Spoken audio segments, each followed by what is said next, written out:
Olá, minha amiga, meu amigo. Chegou a hora do nosso encontro neste domingo, 21 de setembro, dia da árvore. Você já plantou a sua árvore hoje? De preferência, uma árvore nativa da sua terra. Uma árvore que seja sua contemporânea. Evite árvores exóticas. Eu lembro, em tempo de grupo escolar, que dia 21 de setembro era dia de plantar árvore. Nós plantávamos árvores no terreno da escola. Eu não sei quantas árvores eu já plantei na vida. Certamente mais árvores do que livros. E por falar em livro, eu quero recomendar um livro para vocês. Esse aqui, A Cobra Fumou, do Diel Magalhães. O Diel Magalhães foi sargento, ele fala em sargento de transmissões, deve ser sargento de comunicações. Ele se formou em Química, curso superior. Ele trabalhava na Shell, fluente em inglês, fala e escrita em inglês, uma letra maravilhosa que a gente vê aqui no livro, porque o livro se baseia em escritos dele, mais ou menos diários, que ele ia escrevendo num caderno tudo o que acontecia, desde a saída do Rio de Janeiro até chegar a Nápoles, eu disse, e depois o caminho da FEB. Ele ganhou a Cruz de Combate, se destacou. E eu estou falando nisso porque hoje é o dia do início da batalha pelo Monte Prano. Durou 6 dias. A FEB e os americanos. Os americanos é que fizeram a cobertura de artilharia. Depois de uma artilharia para fazer, o termo é outro, mas o que me ocorre agora é exaustão do inimigo, a força brasileira foi em frente. Né? E foi mais uma vitória do Brasil. Aqui, LVM, editora LVM e A Cobra Fumou, de El Magalhães. Ele nasceu em 1920 e morreu com 93 anos, em 2013. Excelente, olha, fácil de ler, muito claro e interessante. Até as anotações dele são legíveis. Uma letra como hoje não se vê mais. Escreveu nesse caderno aqui, ó. Muito bom. Então vamos à conversa de hoje. Lembre-se de se inscrever se ainda não fez isso. E ao final de deixar o gostei ou não gostei. Bom, quando deu na véspera aquela emenda constitucional da blindagem de deputados e senadores, com 353 votos favoráveis, eu comentei com vocês que seria uma indicação para passar a anistia. Pois também ontem à noite passou a urgência para o projeto de anistia por 311 votos, contra foram 163. E com 7 abstenções. Vejam só, imediatamente, hoje, a surpresa, né? Os amigos me disseram, meu Deus, o relator é o Paulinho da Força Sindical, do Solidariedade, não vai ter anistia. E o Paulinho já deu uma declaração, antes mesmo de começar o relatório, ele já finalizou o relatório, disse que anistia ampla, geral e irrestrita é impossível. Gente, é de 1979, eu participei no tempo que estava com o Figueiredo, foi ampla, geral e restrita para crimes de sangue, de assassinatos, de sequestros, de tortura, de assaltos a banco. Que mais? Para tudo. Serviu para tudo. E para os dois lados. Né? Porque, como se sabe, havia uma guerra revolucionária interna, que é uma guerra sem regras de convenções internacionais, e o Brasil seguiu, as Forças Armadas brasileiras seguiram o caminho das Forças Armadas francesas na Argélia. Bom, está valendo tudo para ganhar essa luta, mesmo fora da Constituição. E aí fizeram a anistia que tocasse os dois lados. Os que investigaram e prenderam, né, fora da Constituição. Né? Foi o erro de Bolsonaro, que ficou dentro da Constituição, enquanto o outro lado saía da Constituição, não respeitava a Constituição, ele acabou se dando mal. Mas, enfim. E agora eu vejo aqui o vice-presidente da República contrariando a Constituição e a democracia, diz que o judiciário tem a última palavra em anistia. Não, todo mundo sabe, ministro Fux, inclusive falou nisso, ministro Marco Aurélio também, a última palavra é sempre do Congresso Nacional, que é o poder mais poderoso, porque é democracia, força do povo. O povo transfere essa força para os seus representantes através do voto. O Congresso Nacional tem um voto para representar o povo, está na Constituição, ele está em primeiro lugar entre os poderes, está em segundo lugar o presidente da República, que é o mais votado de todos. Tem esse poder. E como o Congresso tem o poder de vetar o presidente da República, o mais votado de todos, se pode o mais, pode o menos.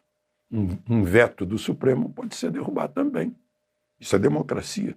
Aliás, o presidente da República, abrindo mão, né, da possibilidade de posar como grande estadista, benfeitor, já avisou que vai vetar a anistia.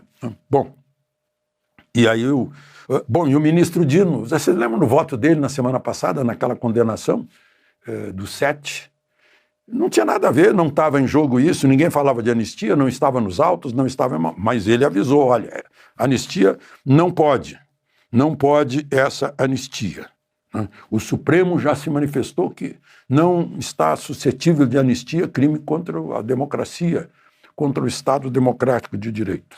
O Supremo está acima da Constituição? Não vou nem responder. Né? Só vou ler a Constituição, que é clara, como disse o doutor Ulisses. Todo mundo que sabe ler pode ler a Constituição e entende o que está escrito aqui. Artigo 5º são direitos individuais, direitos e deveres, né? E é uma cláusula pétrea. Aí no inciso 43, a lei considerará crimes inafiançáveis e insuscetíveis de graça ou anistia. Agora vem os crimes que não são suscetíveis de anistia. Prática da tortura, o tráfico ilícito de entorpecentes e drogas afins, o terrorismo e os definidos como crimes hediondos, por eles respondendo os mandantes, os executores e os que, podendo evitá-los, se omitirem. Não está entre os crimes hediondos aqueles crimes pelos quais essa gente está sendo condenada. Não. Bom, eu falei de Lula, né?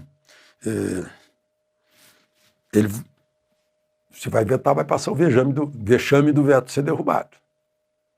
Aí vai para o Supremo, aí vamos ver o que vai acontecer. O Lula está indo a Nova York para a Assembleia Geral da ONU, que começa dia 22, mas a primeira-dama já está lá. Antecipou-se em 3 dias. Eu estou vendo aqui a programação dela hoje. Transversalização da conexão de gênero-clima. Eu não sei o que é isso, você sabe? Seja lá o que for. E também disse que, talvez amanhã seja isso, é uma reunião sobre a causa palestina. Ainda bem que ela é socióloga. É porque ela deve conhecer tudo o que aconteceu nos acordos de Oslo em 1993, né? Em que Yasser Arafat e Menachem Begin, Yasser Arafat pela Organização da Libertação da Palestina, e era líder da Al-Fatah também, que era o braço armado, assinaram acordos que foram confirmados em Camp David, lá nos Estados Unidos, perante o presidente dos Estados Unidos. Acordo igual ao que fora firmado com o Anwar el-Sadat, do Egito, 1 ano ou 2 anos antes, também em Camp David, reconhecendo o Estado de Israel. A Organização para a Libertação da Palestina reconhece o Estado de Israel. E começa uma transição para o Estado da Palestina, na faixa de Gaza e na Cisjordânia. Deu prêmio Nobel para o Menachem Begin e para o Yasser Arafat, que está aí numa foto que eu estou com ele em 1996, ele prêmio Nobel da Paz, por causa disso.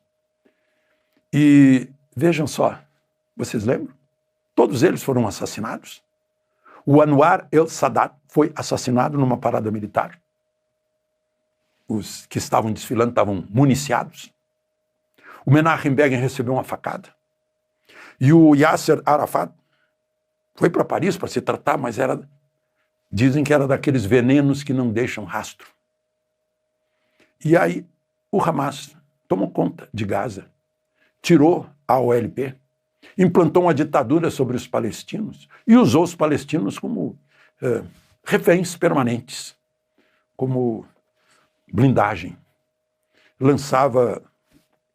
Sempre lançou foguetes contra Israel de dentro de hospitais, de escolas, tinha as reservas de munição até em lugares da ONU, né? Então, a primeira-dama sabe muito bem disso, porque ela é socióloga, sabe que quem quer eliminar Israel, não existiu o Estado de Israel, é o islamismo extremo, que promoveu esses assassinatos e promove a ditadura como existe no Irã, né?